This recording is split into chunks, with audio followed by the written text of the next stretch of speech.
Hello everyone, इस video में हम लोग class 8 Pearson IIT foundation mathematics के लीनियर इक्वेशन के लेवल 2 के क्वेश्चंस को सॉल्व करेंगे। आप चाहें तो मेरे लेवल 1 के क्वेश्चंस की भी देख सकते हैं, उसको मैंने बहुत पहले रिकॉर्ड कर दिया है और वो मैं पुरानी एडिशन से किया था, बट क्वेश्चंस सेम थे तो आपको कोई इशू नहीं होगा, देख लीजिएगा। ठीक है, मुझे जहाँ तक याद है कि मैंने पुराने एडिशन से किया है, हो सकता है नए एडिशन से किया हूँ, लेकिन ये जो मैं अभी करने जा रहा हूँ लेवल 2 के क्वेश्चंस, ये 2022 के एडिशन के। तो सीधे शुरू करते हैं। ठीक है, देखिए क्वेश्चन क्या कह रहा है। क्वेश्चन कह रहा है in an examination consisting of 150 questions. एक एग्जामिनेशन हो रहा है, उस एग्जामिनेशन में 150 क्वेश्चंस हैं। 1 mark is given for every correct answer. एक करेक्ट होगा तो उसमें आपको पॉजिटिव 1 मार्क्स मिलेगा, मतलब 1 मार्क मिलेगा। And 1/4 marks is deducted for every wrong answer. और एक रॉन्ग होगा तो नेगेटिव 1/4 मिलेगा। ठीक है, a student attempts all the 150 questions, मतलब ये सारे के सारे क्वेश्चंस को अटेम्प्ट कर ले रहा है, मतलब कुछ क्वेश्चंस सही होंगे तो कुछ गलत होंगे। मान लेते हैं 2 तरह के क्वेश्चंस, एक करेक्ट होगा कुछ और एक होगा इनकरेक्ट। सारे क्यों ले लिए? क्योंकि सारे के सारे अटेम्प्टेड। करेक्ट क्वेश्चंस अगर हमने x मान लिया तो बचेगा इनकरेक्ट कितना बताइए, 150 माइनस एक्स, या इसको आप y मान लें क्योंकि लीनियर इक्वेशन। चलिए ठीक है, कोई दिक्कत नहीं। ये x तो ये कितना होगा 150 माइनस एक्स। अरे अगर 50 करेक्ट होंगे तो बचेगी कितने 100, 150 माइनस 50। क्लियर है, बहुत अच्छी बात है। टोटल जो इसको मार्क्स मिल रहा है वो 100। एक क्वेश्चन अगर सही होगा तो पॉजिटिव 1 मार्क्स मिलेगा, दैट इज x। क्वेश्चन सही होगा तो क्या मिलेगा x इंटू 1, प्लस गलत कितने हुए 150 माइनस एक्स। एक एक क्वेश्चन में कितना मार्क्स मिलेगा नेगेटिव 1/4, तो मल्टीप्लाई कर देना नेगेटिव 1/4 से। टोटल मार्क्स जो उसका नेट मिला है वो 100 मिला है। तो कुछ क्वेश्चंस गलत होंगे, समझ पा रहे हैं आप। x क्वेश्चंस हैं और एक क्वेश्चन में 1 मार्क है, तो x क्वेश्चंस में x इंटू 1 x मार्क्स होगा। एक क्वेश्चन में 1 मार्क, 2 क्वेश्चन में 2 मार्क्स, 3 क्वेश्चन में 3 मार्क्स होगा। चलिए, और एक क्वेश्चन गलत होने से नेगेटिव 1/4 मिलेगा। 2 में नेगेटिव 1/4 इंटू 2, यहाँ पे 150 माइनस एक्स क्वेश्चन गलत हैं तो नेगेटिव 1/4 इंटू 150 माइनस एक्स, सब मिलके कितना हुआ 100। ठीक है, तो x plus 150 plus minus minus हो जाएगा 150/4 minus minus plus x/4 is equal to 100। 2 2 ज़ा 4, यहाँ 75। बहुत ईजी, ये x प्लस x/4 इधर कर देते हैं, इज इक्वल टू 100 माइनस 75/2 पर जाएगा तो क्या होगा 75/2, तो ये हो जाएगा 4x प्लस x/4। ये 100 2 ज़ा 200 प्लस 75/2, तो ये क्या हो जाएगा 2 2 ज़ा 4, 5x is equal to 275 into 2, तो ये 5 5 ज़ा 25, कितना हो जाएगा x का वैल्यू 110। तो कितने क्वेश्चंस गलत सही हुए 110, कितने गलत होंगे 150 माइनस 110 कितना 40। तो 40 क्वेश्चंस गलत होंगे, तो गलत के लिए कितना मार्क्स मिलेगा बताइए। एक के लिए 1/4 डिडक्ट होगा, या आप कह सकते हैं नेगेटिव 1/4 मिलेगा। तो 40 के लिए कितना 10, इसको आप 40 से मल्टीप्लाई कर दीजिए, कितना आ जाएगा नेगेटिव 10, और यहाँ मल्टीप्लाई कर देंगे 110 से तो ये 110। टोटल मिलके कितना होगा 100। यही तो क्वेश्चन में कह रहा है कि कुछ क्वेश्चंस गलत होंगे, कुछ क्वेश्चंस सही होंगे। गलत के लिए नेगेटिव 1/4 मिलेगा और सही के लिए 1 मिलेगा। सब मिलके 100 हुआ, सॉल्व किए तो x 110 आया, मतलब सही 110 क्वेश्चंस हुए और गलत 40 क्वेश्चंस हुए। इसको हमने काउंटर चेक कर लिया कि एक, समझ रहे हैं आप ना, सब मिलके 100 आ गया, समझ गए। अगर गलत होने से नेगेटिव मार्क्स नहीं होता तो ये प्रॉब्लम नहीं होता, टोटल मार्क्स हमको 110 मिलता। तो ऐसे क्वेश्चंस में आपको ख्याल रखना चाहिए जिसमें नेगेटिव मार्किंग हो। ठीक है, हर एक स्टैंडर्ड जो क्वेश्चन पेपर होता है उसमें आपको ऐसा ही होता है। क्या होता है बताइए, एक क्वेश्चन के लिए जितना मार्क्स मिलता है उसका 1/4 डिडक्ट हो जाता है अगर गलत होता है तो। और आप अटैम्प्ट नहीं करेंगे तो कोई फ़र्क नहीं पड़ेगा, लेकिन अटैम्प्ट नहीं करेंगे तो मार्क्स भी तो मिलने वाला नहीं है। अटैम्प्ट तो करना पड़ेगा ना, या तो गलत होगा या सही होगा। क्वेश्चन नंबर 41, चलिए समझ गए आप। 41 क्या कह रहा है, 4 persons A, B, C and D have rupees 110 among them। A है, B है, C है और D है, सब मिला के जो A, B, C, D का जो अमाउंट है ये टोटल मिलके 110 रुपया है। कह रहा है A has twice the amount of D, D में जितना है ए में उसका ट्वाइस। हम नहीं कह रहे, सवाल कह रहा है जितना अमाउंट उसको हमने ए ही मान लिया, वैसे यहाँ अमाउंट ऑफ ए लिखना चाहिए था। And C has amount ₹20 more than D, C में कितना है, जितना डी में है उतना उससे 20 ज़्यादा है। एंड बीच में बी के बारे में बोला, B has an amount equal to the sum of the amount A and C, A और सी का जो अमाउंट्स का जो सम है वो उसमें बी का है, तो 2x + x + 20, तो कितना हो जाएगा 3x + 20। सवाल आप पढ़िए, आपको समझ आ जाएगा। ए में कितना अमाउंट है, जितना डी में है उसका डबल है। सी में कितना अमाउंट है, जितना डी में उसका 20 ज़्यादा है। और बी में कितना अमाउंट है, जितना ए और सी में है उसका सम है। अब ये सब मिलके कितना हो जाएगा बताइए, 110। तो 2x 3x 5x और x 6x और x कितना 7x, सबको जोड़ दे रहे हैं, 2x 3x 5x 6x 7x, 20 और 20 कितना 40, 110। तो 7x = 70, तो x का वैल्यू कितना आ गया 10। तो x हमारा 10 आया। क्वेश्चन में कह रहा है सबका निकालना है, बस कितना हो जाएगा x 10, तो 2 × 10 20, ये कितना 2 × 3 × 10 30 + 20 ये होगा 50, 10 + 20 ये होगा 30, और ये हमारा 10 है। तो आंसर क्या होगा 20 50 30 10, मिला लीजिए 20 50 30 10, जो ऑप्शन होगा वो तो आप मैच कर ही सकते हैं। ठीक है, आसान है, बहुत बढ़िया। नेक्स्ट क्वेश्चन की तरफ चलते हैं। चलिए next question 42, for what values of a and b. Question में कह रहा है ए और बी क्या होगा, ax/3 + by is equal to -4b, दूसरा वाला इक्वेशन। चलिए मैं लिख देता हूँ, ठीक है, पहला वाला ही लिखते हैं भाई, क्यों गलत करें। पहले बोला है कि 2x - y = 4b, ये सवाल कह रहा है। दूसरा बोला है ax/3 है ना + by = -4b, -4 कहना ज़्यादा सही है। ये दो इक्वेशंस में कह रहा है, और कैसा सॉल्यूशन बोला है बताइए, more than one solution. Actually कहने का मकसद ये है, मोर देन वन सॉल्यूशन कह रहा है सवाल में, तो एक से ज़्यादा सॉल्यूशन होगा, मतलब इन्फिनाइटली मैनी सॉल्यूशंस होंगे। ठीक है, आपको पता ही होगा, अगर आप जानते हैं अच्छी बात है। x + y = 5 है, और यहाँ मैंने लिखा 2x + 2y = 10। तो बेसिकली देखा जाए तो यहाँ पे अगर 2 कॉमन ले लेंगे तो x + y 10, 2 5 = 10, सेम इक्वेशन आ जाएगा। ये डिपेंडेंट इक्वेशंस होते हैं।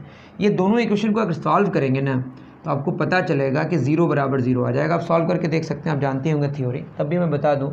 इनको जब सॉल्व करेंगे तो इसके इन्फिनाइटली मैनी सॉल्यूशंस होंगे। मैं क्या कहना चाह रहा हूँ, जैसे 4 और 1 मिलके कितना होगा 5, तो यहाँ 4 पुट करेंगे, 2 चौक 8, यहाँ पे 2 1 2 = 10 आ रहा है। तो इसके लिए भी सेटिस्फाई, इसके लिए भी कर रहा है। दूसरा अगर देखें, यहाँ 3 और 2 के लिए करें तो 3 + 2 कितना होगा 5, यहाँ 3 2 = 6 और 2 2 = 4, 10 आ रहा है। देखिए सेटिस्फाई कर रहा है। मतलब जो x और y के वैल्यूज़ अगर x और y में यहाँ पुट करेंगे, यहाँ सेटिस्फाई करेगा, तो यहाँ भी सेटिस्फाई करेगा। समझ रहे हैं, दोनों के लिए। और इस तरह के कितने सारे सॉल्यूशंस होंगे इन्फिनाइटली मैनी, जो ऊपर को सेटिस्फाई करेगा और नीचे को सेटिस्फाई करेगा। और क्यों ना करे, यहाँ अगर 2 कॉमन ले लेंगे तो आप खुद देखिए, 2 5 = 10, जो ऊपर का वो नीचे का, डिपेंडेंट इक्वेशंस है। मतलब इनमें जो सॉल्यूशंस होंगे, जो ऊपर का मिलेगा वो नीचे का मिलेगा। मतलब जो कॉमन सॉल्यूशंस मिलेंगे वो इन्फिनाइट मिलेंगे। मतलब दोनों लाइंस एक दूसरे को कोइंसाइड कर जाएगा। तो यहाँ पे देखिए, इसका कोफिशिएंट कितना 1, इसका कितना 1, तो 1/2 = 1/2 = 5/10, ये भी तो 1/2 आएगा ना। मतलब जो x के कोफिशिएंट्स और y के कोफिशिएंट्स और जो कांस्टेंट टर्म्स हैं, उनके जो रेशियोज हैं वो आपस में इक्वल हैं। तो ऐसे में इन्फिनाइटली मैनी सॉल्यूशंस होता है। और यहीं पे जान लीजिए, अगर ये बराबर नहीं होता तो यूनिक सॉल्यूशन होता, और ये दोनों बराबर होता और इसके बराबर नहीं होता तो नो सॉल्यूशन होता। ये आपको याद रख लेना है, नहीं जानते हैं तो। ठीक है, तो क्या होगा, तीनों अगर रेशियोज आपस में बराबर हो तो इन्फिनाइट सॉल्यूशंस, दोनों पहले वाले बराबर हो, दूसरे के बराबर, तीसरे के बराबर ना हो, कांस्टेंट टर्म्स के रेशियोज के बराबर ना हो तो वो नो सॉल्यूशन, और पहले दोनों बराबर ना हो तो वो यूनिक सॉल्यूशन। यहाँ इन्फिनाइटली मैनी सॉल्यूशन कह रहा है, तो यहाँ 2/a/3, इसका कोफिशिएंट 2, इसका a/3, यहाँ y का -1, यहाँ y का b, ये आपस में, ये भी 4b नीचे नेगेटिव 4b, सारे आपस में बराबर होंगे। ये 3 ऊपर चला जाएगा, 6/a is equal to -1/b is equal to, ये कैंसिल होकर -1 आएगा, तो 6/a इज इक्वल टू -1 और -1/b इज इक्वल टू -1। यहाँ से b 1 आएगा और यहाँ से a -6 आएगा, तो -6,1 आंसर होगा। तो क्या थ्योरी आपने जाना कि तीनों रेशियोज़ x के कोफिशिएंट्स के रेशियो का रेशियो, y के कोफिशिएंट का रेशियो और जो कांस्टेंट टर्म्स हैं उनके रेशियोज़ अगर आपस में तीनों बराबर हों तो इन्फिनाइटली मैनी सॉल्यूशंस होंगे, और अगर पहले दोनों बराबर हों और तीसरे के बराबर ना हो तो नो सॉल्यूशन होगा, और पहले दोनों अगर बराबर ना हो तो यूनिक सॉल्यूशन होगा। अब करके देख सकते हैं एग्जाम्पल लेके, ठीक है। 43 में आते हैं, the ratio of ages of Anthony and Amar. देखिए मैं इसका प्रोसेस बता रहा हूँ, अगर कहीं गलती हो जाती है तो आप ठीक कर लें। एग्जैक्टली हो सकता है आंसर ना मैच करे, प्रोसेस में कोई गलती नहीं होगी, बस डेटा हम गलत लिख दें तो हो सकता है कि गलत आंसर आ जाए, लेकिन आप चेक कर लें अपने से, पहले तो खुद ट्राई करें। The ratio of the ages of Anthony and Amar, Anthony है और अमर है, एजेस गिवन है, क्या रेशियो गिवन है 6:7 ऐसा दिया हुआ है, तो इसको 6x मान लेते, इसको 7x, ईयर्स में है ऑब्वियसली, मैं इतना लिख नहीं रहा हूँ। एंथनी का 6x और अमर का 7x। Albert is 4 years older than Amar, जो अल्बर्ट है वो अमर से 4 साल ज़्यादा है। मैं थोड़े कह रहा हूँ, सवाल कह रहा है find the age of the Albert, Albert का ही एज मांगा है और कह रहा है सम ऑफ दियर एजेस, मतलब एंथोनी, अमर और अल्बर्ट 6x + 7x + 7x + 4, ये हो गया हमारा एंथोनी का, ये अमर का और ये अल्बर्ट का।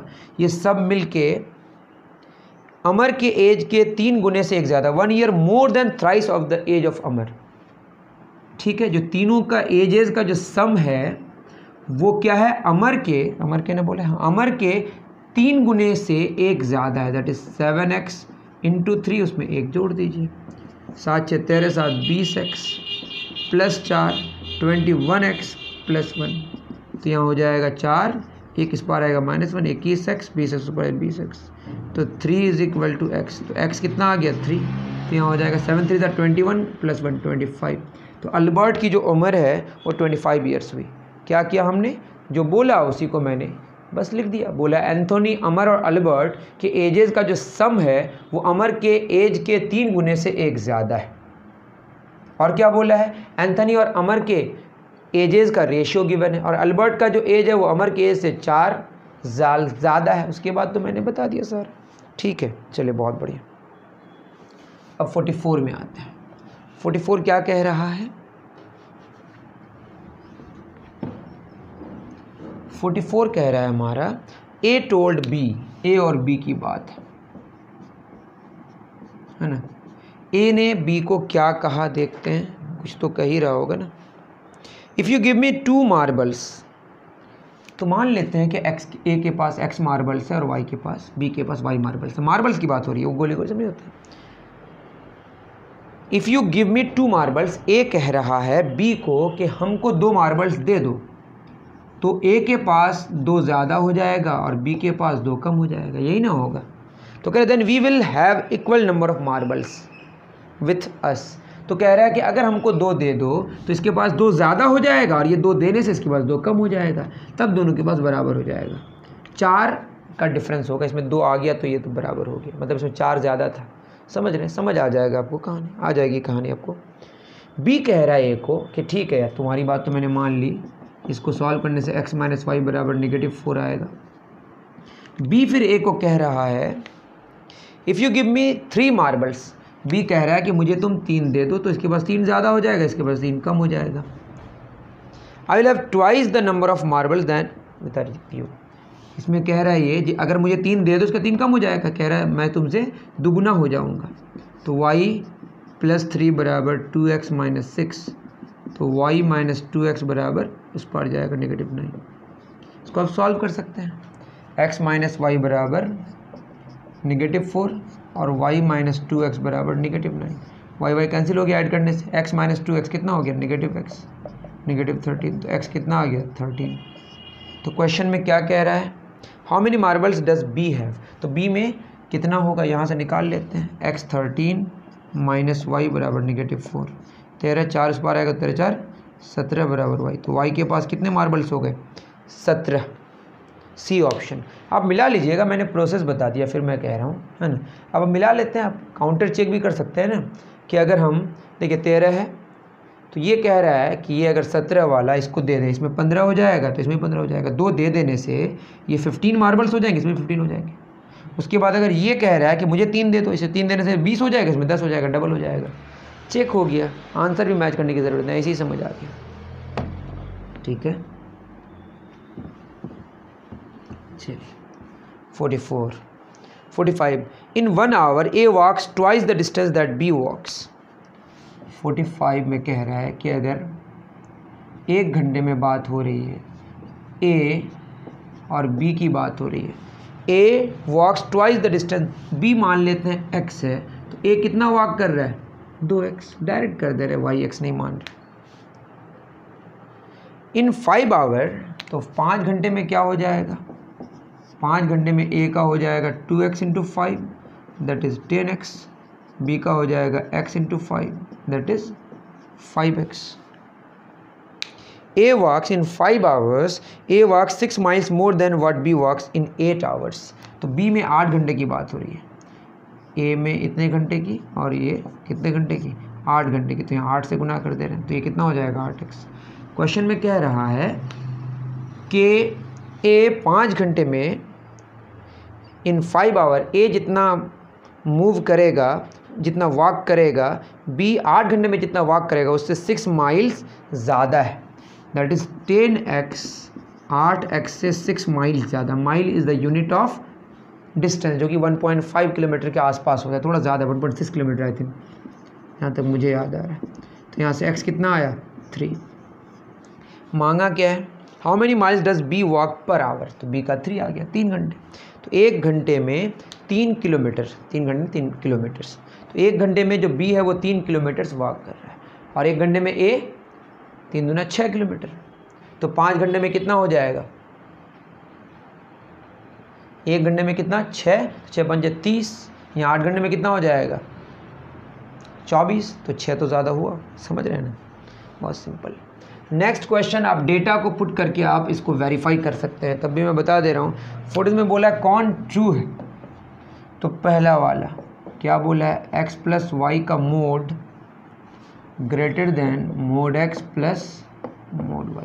आप एग्जाम्पल लेके देख लीजिए, 6 प्लस 3 भी ले अगर हम, तो क्या होगा? इसका मोड 6 3, यहाँ होगा 6 का मोड प्लस 3 का मोड। 6 3 कितना? 9 का मोड, और यहाँ 6 का मोड 6 होगा, 3 का मोड 3 होगा। 9 का मोड 9, 9 से बड़ा है क्या? फॉल्स हो गया। आप चाहे 6 और -3 लेके देख सकते हैं। तो यही तो ये प्रूफ हो गया, प्रूफ मतलब ये समझ आ गया कि ये जो है ये हमेशा ट्रू नहीं है, मतलब ये तो गलत है। बी में क्या बोला है? Mod x minus mod y smaller than equal to x minus y का मोड। बिल्कुल सही बात है, इसको आप पुट करके देख सकते हैं। 6 और 3 में देख लीजिए, अभी मैंने किया है ना। 6 का मोड 6, 3 का मोड 3, 6 माइनस 3 3, 3 का मोड 3 आएगा, और यहाँ 3 आएगा। देखिए इक्वल तो है ना। इसी तरह से और भी आप डेटा पुट करके देख सकते हैं कि ये ट्रू आएगा और सब फॉल्स आ जाएगा। ठीक है, सी में तो यूं ही गलत है, ये मतलब ऐसा नहीं कि सिर्फ इसे, और भी आप डेटा पुट करके देख सकते हैं, ये ट्रू ही आएगा, या तो ये बड़ा होगा या बराबर होगा। ये तो क्वेश्चन में कुछ एरर है शायद, दोनों बराबर कैसे हो? ये बराबर होगा ना, ये गणित सेम ही चीज़ है। डी में बोला है मोड x का स्क्वायर नेगेटिव x स्क्वायर। देखिए मोड x का ये हमेशा पॉजिटिव वैल्यू आएगा या 0 आएगा, लेकिन यहाँ x स्क्वायर के पीछे नेगेटिव है, ये ख्याल में रखिएगा। तो ये अगर पॉजिटिव आएगा तो पीछे नेगेटिव, तो नेगेटिव वैल्यू कर देगा ना, और ये हमेशा पॉजिटिव आएगा अगर x पॉजिटिव है तो, और 0 है तो 0 आएगा। 0 में बस करेक्ट है, इसके अलावा अगर आप -5 लें तो यहाँ नेगेटिव बाहर है। देखिए -5 मतलब 5 आएगा इसका 25, और यहाँ 25 के पीछे नेगेटिव है, बराबर नहीं है, फॉल्स। समझ रहे हैं? तो सिर्फ कौन सा ट्रू है? ये ट्रू है। इसमें और भी आप वैल्यूज़ x और y का पुट करके देख सकते हैं। मैं बस एक आपको वेरीफाई करके दिखा दिया इक्वल टू वाला, इसके अलावा और भी ग्रेटर देन वाला कर सकते हैं। ठीक है, चाहे तो मैं बता दूं क्या, मान लेते 6 ले रहे हैं और -3, 6 या -6 और -3।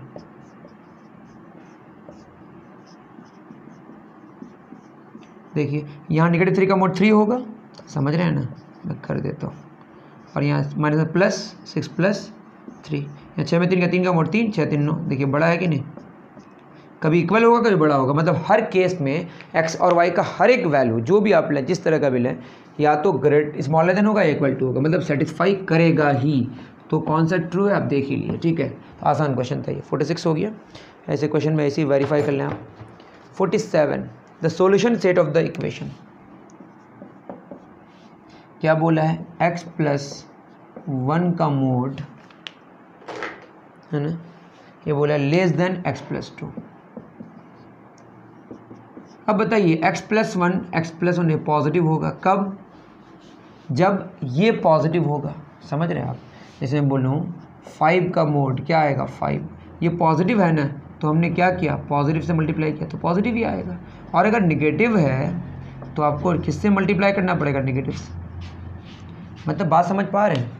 मैं ये कह रहा हूँ कि अगर मोड के अंदर पॉजिटिव वैल्यू है तो हम पॉजिटिव ही लिखेंगे बाहर, क्योंकि पॉजिटिव लाना है, पॉजिटिव इंटू पॉजिटिव पॉजिटिव आएगा। प्लस प्लस प्लस माइनस है तो माइनस बाहर लाना पड़ेगा, माइनस माइनस प्लस, क्योंकि आंसर तो प्लस में ही लाना है ना, या ज़ीरो आएगा। तो ये x + 1 कब लिखेंगे, जब ये पूरा का पूरा पॉजिटिव होगा, मतलब अंदर पॉजिटिव होगा। तो वो मतलब हम ये कह रहे हैं इसमें हमने पीछे तरफ प्लस लगा दिया, क्यों, क्योंकि इसको हमने पॉजिटिव माना अभी।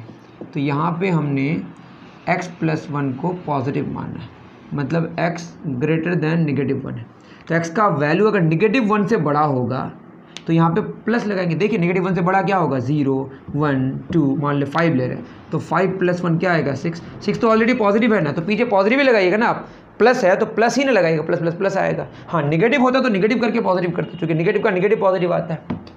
तो x + 1 को हमने 0 से बढ़ा लिया, मतलब पॉजिटिव लिया, तो x का वैल्यू -1 से बड़ा हुआ। तो क्या हो जाएगा, x + 1 less than x cancel हो जाएगा यहाँ पे 1।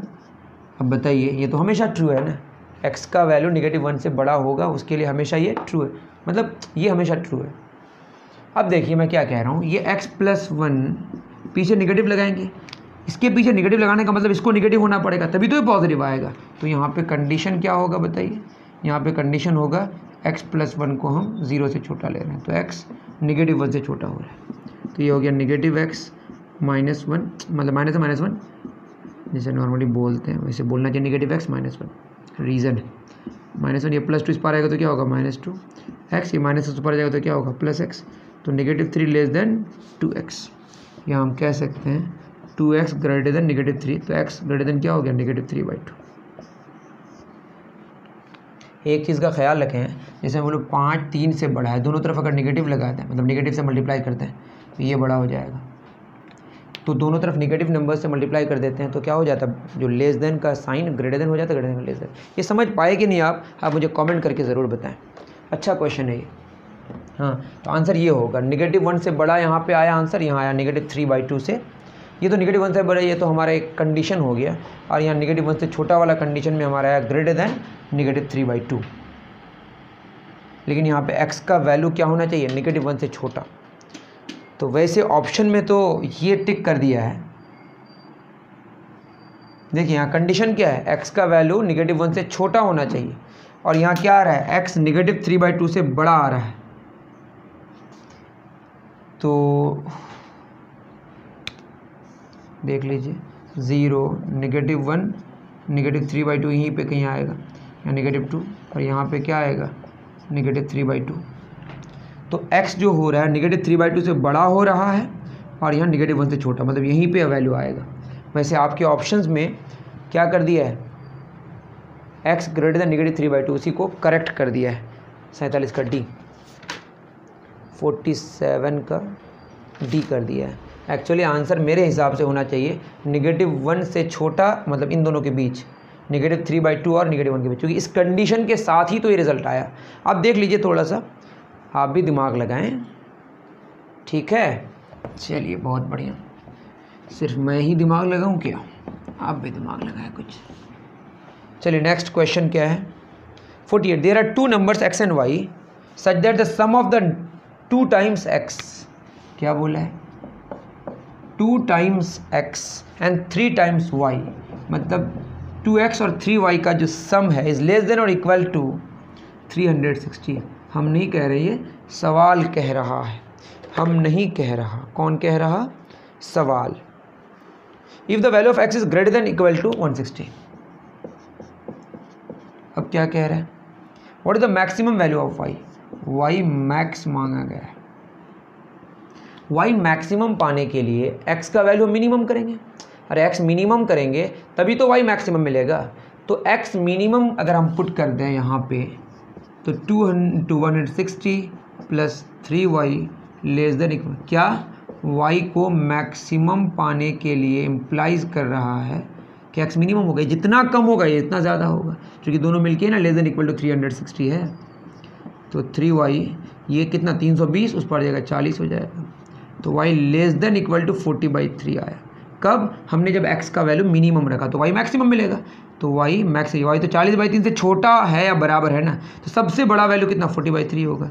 तो y मैक्स होगा हमारा 40/3, दैट इज़ 13 होल नंबर 1/3। ठीक है, आसान क्वेश्चन है, उतार लीजिए। डन। तो x को जब आप मिनिमम करें तो y मैक्सिमम मिला, ये कॉन्सेप्ट यहाँ इस्तेमाल हुआ। नेक्स्ट कह रहा है find the solution set of -3x + 2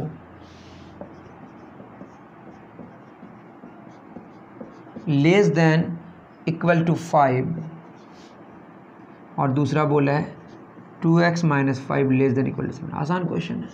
तो -3x, ये 2 उस पार गया तो 3 हो जाएगा। तो x less than equal to, अब देखिए निगेटिव को हटाना है। मैंने बोला था दोनों तरफ निगेटिव से मल्टीप्लाई कर दें अगर, तो क्या हो जाएगा -3x, इसको हम -3 से डिवाइड करते हैं, तो इधर भी किससे डिवाइड करें? -3 से। लेकिन बात यह है जब -3 से आप डिवाइड करें या मल्टीप्लाई करें, एक्चुअली मल्टीप्लाई करें, नेगेटिव एक ही बात, डिवाइड करें तो साइन चेंज हो जाता है। देखिए ना, 6 किससे बड़ा है? 3 से। अगर -1 से इधर, -1 से इधर, तो क्या हो जाएगा? अब -6 या -3 ये ना बड़ा हो जाएगा, मतलब ये साइन पलट जाता है। जब नेगेटिव नंबर से मल्टीप्लाई करते हैं तो ये हो जाएगा ग्रेटर देन इक्वल टू, ये कैंसिल हो जाएगा, तो x greater than equal to क्या होगा? -1।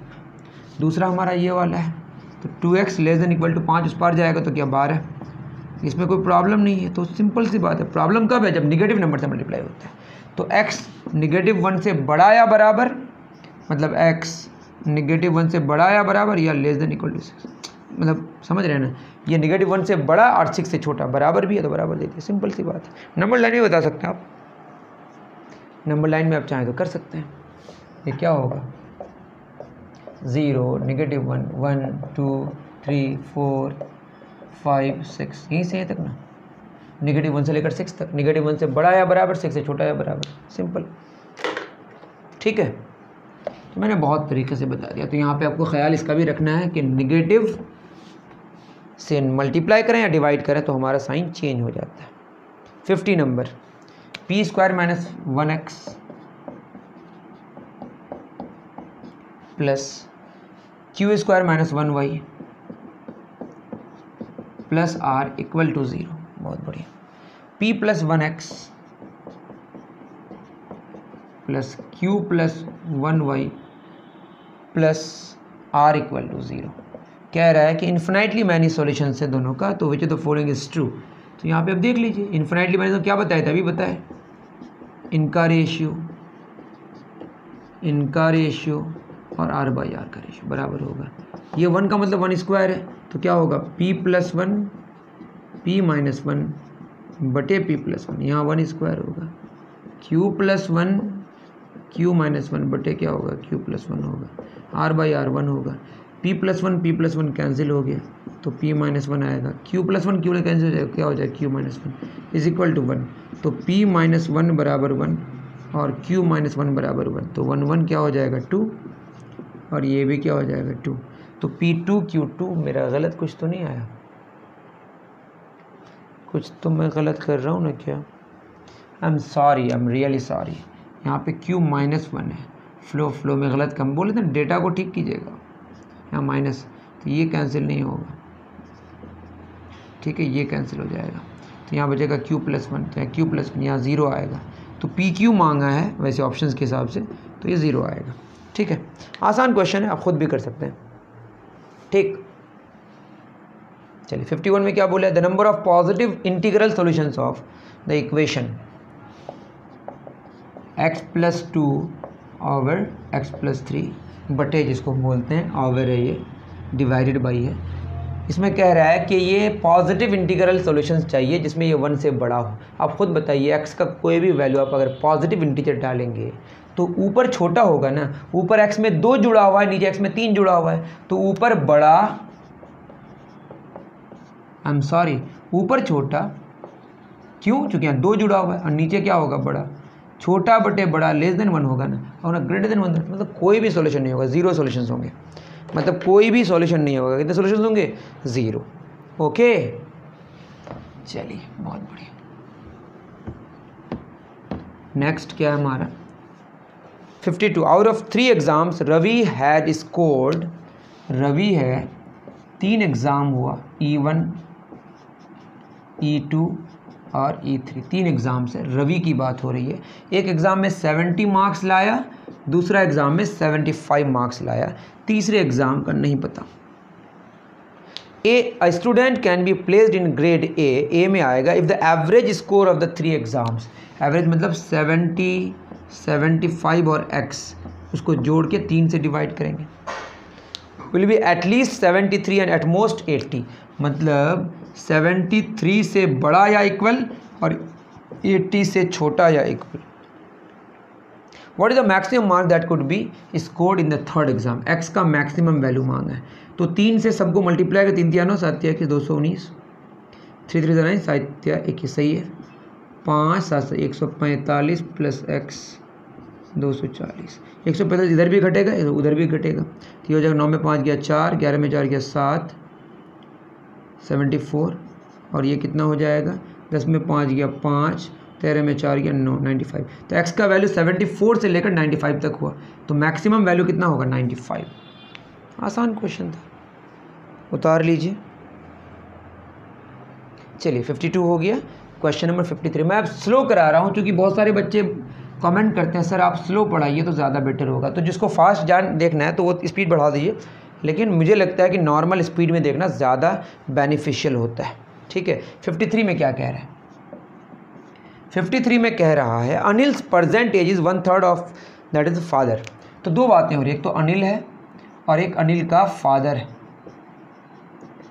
अनिल की जो एज है अभी वो कितनी है, 1/3 है उसके फादर से। After 24 years his age will be 32 years after 24 years, तो x/3 + 24, तो इनका भी कितना हो जाएगा x + 24, तो 32 साल कम हो जाएगा।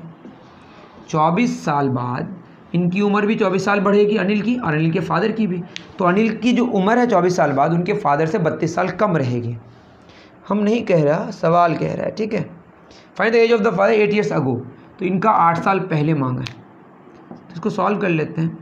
24 24 तो यूं ही कैंसिल हो गया, -32 इस पार आया तो +32, x minus x/3 that is 32 is equal to 3x minus x 2x/3, 216, तो x कितना आ गया 48। 8 साल पहले मांगा है तो 48 - 8 कितना साल हो जाएगा, 40 साल उम्र होगी 8 साल पहले। अभी से 8 साल पहले की जो उम्र उनके फादर की होगी वो 40 साल होगी, और इनकी कितनी 16 साल आ जाएगी अभी, और 8 साल पहले 8 साल हो जाएगा, 8 5 40, जो भी है कर सकते हैं और भी चीज़ें। तो ये आसान क्वेश्चन था। 54, find the solution set of, तो अब बना सकते हैं खुद, अभी बना दे रहे हैं 8y - 10 greater than equal to -50, तो 8y, ये 10 उस पार जाएगा तो -40, तो y greater than equal to -5। एक तो ये आ गया, दूसरा क्या बोला है -13y, -13y actually, +20 greater than equal to -32, तो ये -13y ये उस पार जाएगा तो क्या होगा 42 है ना, 52 होगा। अब ये दोनों को कैंसिल करना है तो नेगेटिव से मल्टीप्लाई करना पड़ेगा, तो ये हो जाएगा y, ये पलट जाएगा बस 13×52, ये दोनों कैंसिल करने के लिए दोनों तरफ -1 से मल्टीप्लाई करना पड़ेगा ना, या -13 से डिवाइड करना पड़ेगा, तो समझ ही रहे हैं। तो y greater than equal to -5 और लेस देन इक्वल टू 4 है। ठीक है, अब ज़्यादा क्वेश्चन नहीं बचे, जल्दी उतारिए। 55, the total cost of score of apples, क्या होता है स्कोर, एक स्कोर में 20 एप्पल्स होते हैं, ठीक है, और डजन का मतलब 12 होता है, स्कोर का मतलब 20 होता है। क्रिकेट वगैरह में स्कोर बोलते हैं ना, वो स्कोर में ठीक है, पता नहीं वो कौन सा है, लेकिन यहाँ पे जो स्कोर का मतलब है 20, ठीक। Total cost of score of apples and dozen of orange is greater than और इक्वल टू 420। तो एप्पल का एक कॉस्ट है ना, एक एप्पल का कॉस्ट हमने x रुपया मान लिया और एक ऑरेंज का y रुपया मान लिया। तो कह रहा है 20 एप्पल्स का तो 20x हो जाएगा, और एक डजन मतलब एक स्कोर एप्पल तो 20x हो गया, और यहाँ हो जाएगा 12y, है ना। एक एप्पल का कॉस्ट x, तो एक स्कोर मतलब 20 एप्पल्स का 20x, एक ऑरेंज का y, तो एक डजन मतलब 12 का कितना 12y is greater than equal to 420। ये 420 से बड़ा या बराबर है। The cost of each apple can not exceed, एक एप्पल का एक्सीड नहीं कर सकता, मतलब लेस देन इक्वल टू होगा कितने का 15 रुपये का। इसको सॉल्व करना है। Find the minimum possible cost of each orange, एक एक ऑरेंज का मिनिमम वैल्यू मांगा है, तो यहाँ पे हम पुट कर दे रहे हैं, क्योंकि ये मैक्सिमम है, ये मैक्सिमम होगा तो ये मिनिमम मिलेगा, वो तो हमने थोड़ी देर पहले बताया। अब तो बात समझ आ गई होगी आपको क्यों पुट किया इसके मैक्सिमम को, क्योंकि मिनिमम चाहिए। तो 12y कितना 300, उस पर जाएगा 420 माइनस 300 कितना आएगा 120, तो y greater than equal to 10, मतलब आंसर क्या होगा हमारा 10। सिंपल सा है। ये क्या मिला मिनिमम, क्योंकि इससे ज़्यादा या इक्वल है ना। 56 5/y माइनस 6 लेस देन 0, तो y का रेंज मांगा है, y का वैल्यू 6 के बराबर नहीं, तो नॉट डिफाइंड हो जाता है। ये निगेटिव होने के लिए ऊपर तो पॉजिटिव है ना, तो नीचे निगेटिव होना पड़ेगा। सिंपल, 0 से छोटा मतलब निगेटिव, निगेटिव का मतलब ऊपर अगर पॉजिटिव है तो नीचे निगेटिव होना पड़ेगा। तो ये कह रहा है कि y माइनस 6 को निगेटिव होना पड़ेगा, सोचना भी पड़ता है ना, तो y लेस देन 6 आंसर होगा। तो ये आसान क्वेश्चन था लास्ट वाला, और मैं पूरी उम्मीद कर रहा हूँ कि आपको बहुत अच्छे से ये सारे क्वेश्चंस का सॉल्यूशन समझ आया होगा। अगर आपको समझ आता है तो ज़रूर मुझे आप बताएं, एटलीस्ट थैंक यू बोल दें, तो ये क्लियर हो जाएगा कि आप किए अटेंड इस क्लास को और आपको बात समझ आई। नहीं भी कहेंगे तो कोई इशू नहीं है, लेकिन मुझे ये बात समझ आ जाएगी। और जो लोग देखेंगे इस वीडियो को तो वो कमेंट से पता कर सकते हैं कि जो बच्चे देखें इस वीडियो को उसको बातें समझ आई हैं। उम्मीद करता हूँ कि आप ये भी बात मेरी समझ पाए। मिलते हैं फिर नेक्स्ट वीडियो में। Thank you very much.